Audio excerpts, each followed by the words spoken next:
ഉച്ചഭക്ഷണത്തിന് മുമ്പ് ഇനി കണ്ടു തീർക്കാനുള്ളത് ദുബായ് ഷെയ്ഖിന്റെ പാലസ് ആണ്. പാർക്കിങ്ങിലുണ്ടായിരുന്ന ഈ കാർ ഒരു കൗതുക കാഴ്ചയായിരുന്നു. അതിവിശാലമായ ഒരു കോമ്പൗണ്ടിനുള്ളിലാണ് റോയൽ പാലസ്. ദുബായ് പോലീസിന്റെ ഒരു വാഹനം അവിടെ പ്രദർശനത്തിന് വെച്ചിട്ടുണ്ട്. താല്പര്യമുള്ളവർക്ക് ഇതിന് തൊട്ടടുത്ത് നിന്ന് ഫോട്ടോ എടുക്കാം. കൊട്ടാരത്തിന്റെ കമാനത്തിന് തന്നെ നല്ല പ്രൗഢിയുണ്ട്. ഇതിന് മുന്നിലായി പോലീസ് കാവലുണ്ട്. അവിടെ നിർത്തിയിട്ടിരിക്കുന്ന സേനയുടെ വാഹനത്തിനപ്പുറത്തേക്ക് പൊതുജനങ്ങൾക്ക് പ്രവേശനമില്ല. റോഡിന്റെ ഇരുവശങ്ങളിലും നിറയെ ചെടികൾ നട്ടുപിടിപ്പിച്ചിരിക്കുന്നു. വ്യത്യസ്ത വർണ്ണങ്ങളിൽ പൂത്തുലഞ്ഞു നിൽക്കുന്ന ഈ ചെടികളുടെ കാഴ്ച വീഥികൾക്ക് ഒരു പ്രത്യേക സൗന്ദര്യം നൽകുന്നുണ്ട്. വിശിഷ്ട വ്യക്തിത്വങ്ങൾക്ക് ദുബായ് ഗോൾഡൻ വിസ അനുവദിക്കുന്നുണ്ട്. ഏതെങ്കിലും ഒരു മേഖലയിൽ വൈദഗ്ധ്യം തെളിയിച്ച ഒരാളാണെങ്കിൽ നമുക്ക് ഈ വിസയ്ക്ക് അപേക്ഷിക്കാവുന്നതാണ്. റോയൽ പാലസിന്റെ പുറംകാഴ്ചകൾക്ക് ശേഷം ഞങ്ങൾ നേരെ പോയത് ഭക്ഷണം ഒരുക്കിയിരിക്കുന്ന ഹോട്ടലിലേക്കാണ്. തീന്മേശയിൽ നിറഞ്ഞിരിക്കുന്ന വൈവിധ്യമാർന്ന ഭക്ഷണങ്ങൾ. ഇതിൽ വെജിറ്റേറിയനും നോൺ വെജിറ്റേറിയനും പ്രത്യേകം സജ്ജമാക്കിയിരിക്കുന്നു. നമ്മുടെ നാട്ടിലെ ഭക്ഷണശാലകളിൽ നിന്ന് ലഭിക്കുന്ന ഏതൊരു ഭക്ഷണത്തോടും കിടപിടിക്കാവുന്ന വിഭവങ്ങളാണ് ഇവിടെ ലഭിക്കുന്നത്. ലാവിഷായി ഭക്ഷണം കഴിച്ചു കഴിയുമ്പോഴേക്കും ഡെസേർട്ട് സഫാരിക്കുള്ള കോൾ വന്നു. ഞങ്ങൾ ഇത്രയും സമയം സഞ്ചരിച്ചു കൊണ്ടിരിക്കുന്ന ബസ്സിലല്ല ഡെസേർട്ട് സഫാരിക്കായി പോകുന്നത്. ഇതിനായുള്ള 3 കാറുകൾ ഞങ്ങൾ താമസിക്കുന്ന ഹോട്ടലിനടുത്ത് വെയിറ്റ് ചെയ്യുന്നുണ്ട്. ഹോട്ടലിലെത്തി പെട്ടെന്ന് തന്നെ ഞങ്ങൾ യാത്ര പുറപ്പെട്ടു.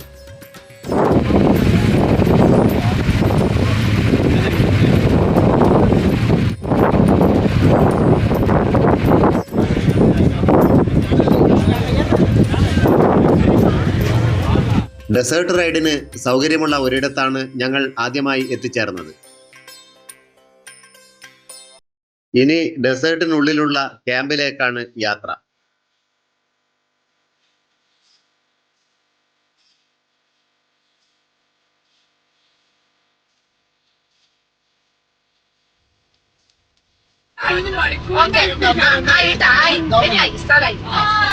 അതെ.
ഈ മണൽക്കൂനകൾക്ക് മുകളിലൂടെ വണ്ടി ഓടിക്കണമെങ്കിൽ ഒരു പ്രത്യേക വൈദഗ്ധ്യം തന്നെ ആവശ്യമാണ്. കയറ്റം കയറിയും ഇറങ്ങിയും ചാഞ്ഞും ചെരിഞ്ഞും കുത്തനെയുള്ള ഇറക്കവുമൊക്കെയായി അതിഗംഭീരമായ യാത്ര. ചില നേരങ്ങളിൽ മണൽപ്പൊടികൾ ഞങ്ങളുടെ കാറിനെ മുഴുവനായും മൂടിക്കളയുന്നുണ്ടായിരുന്നു. കൂകിയും വിളിച്ചുമൊക്കെ യാത്ര വളരെ ആസ്വാദ്യകരമാക്കി തീർക്കുന്നുണ്ട് എല്ലാവരും. ധാരാളം ആളുകൾ മരുഭൂമിയിലെ ഈ കാർ റൈഡ് ആസ്വദിക്കുന്നതിനായി എത്തിച്ചേർന്നിട്ടുണ്ട്. മരുഭൂമിയിൽ ഒരു റീൽസ് എങ്ങനെ ചിത്രീകരിക്കാമെന്ന ചർച്ചയിലാണ് ഞങ്ങളുടെ ഗ്രൂപ്പുകാർ.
തങ്ങൾക്ക് കിട്ടിയ റോൾ വളരെ ഭംഗിയായി അഭിനയിക്കുന്നുണ്ട് എല്ലാവരും. സഫാരിക്ക് ശേഷം ഞങ്ങൾ ഡെസേർട്ട് ക്യാമ്പിലെത്തി. ഇനി പാട്ടും നൃത്തവും ബഫേ ഡിന്നറുമൊക്കെയായി ഒരു രാത്രി.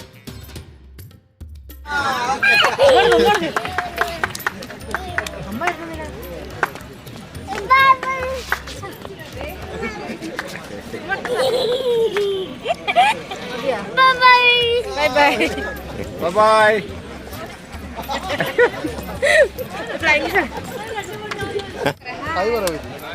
Hi baby.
ഇതുവരെ കണ്ടറിഞ്ഞിട്ടില്ലാത്ത ഒരു നാട്ടിലൂടെ അവരുടെ സംസ്കാരത്തെ തൊട്ടറിഞ്ഞുകൊണ്ടുള്ള ഒരു യാത്ര.